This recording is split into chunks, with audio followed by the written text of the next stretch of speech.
kisah Raden Ajeng Kartini lewat buku Tasadi tahun terbit 1986.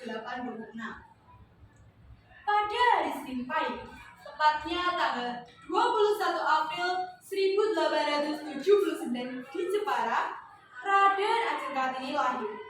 Ayahnya bernama Raden Mas Adipati Aryo Sosoningrat yang merupakan putra dari Pangeran Condronegoro. Beliau menjabat sebagai bupati di Jepara. Sedangkan ibunya bernama Nasirah.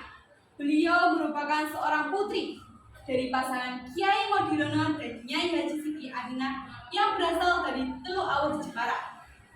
Semenjak mempunyai adik, sifat yang dimilikinya menunjukkan bahwa ia adalah keturunan bangsawan. Misalnya dapat dilihat dari sifat kakeknya yang memiliki sifat wibawa dan pandangan mata yang tajam. Akan tetapi, yang paling penting, Raden Ajeng Kartini memiliki jiwa dan semangat kemajuan yang tumbuh besar di dalam jiwa Kartini. Raden Ajeng Kartini sudah tumbuh semakin besar, dan kini tiba masa baginya untuk masuk sekolah.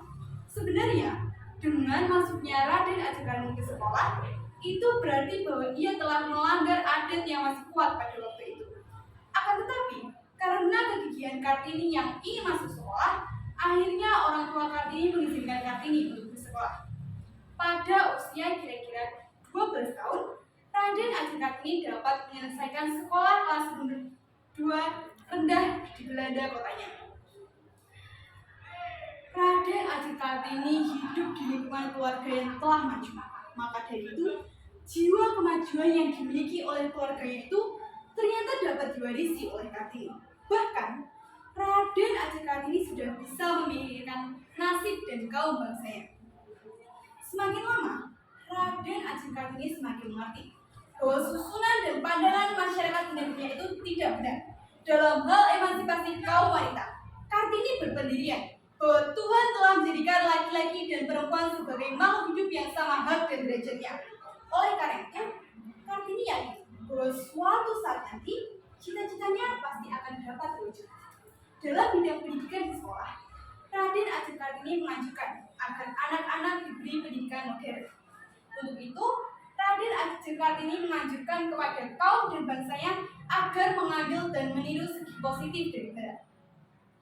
Tak jarang pula, ia juga membantu kepada rakyat yang membutuhkan.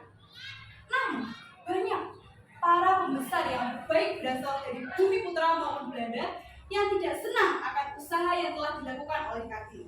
Akan tetapi, Raden Ajeng Kartini tidak memperdulikannya dan tetap melakukan segala bentuk usaha sesuai dengan kemampuannya. Raden Ajeng Kartini meninggal tepatnya tanggal 17 September 1904. Maka, secara lambat laun, cita-cita yang mulia itu mulai terwujud. Banyak anak gadis yang bersekolah.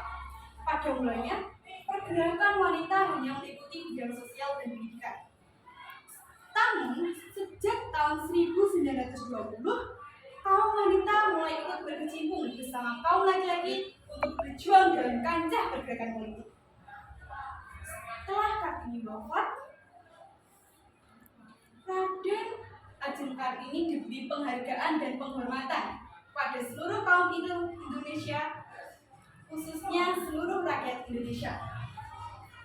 Maka dari itu, setiap tanggal 21 April diperingati sebagai Hari Lahir Kartini, disertai menyanyikan lagu Ibu Kartini di seluruh pelosok tanah air. Kelebihan buku ini yaitu dapat menginspirasi kaum wanita di seluruh Indonesia agar lebih dapat berprestasi lagi.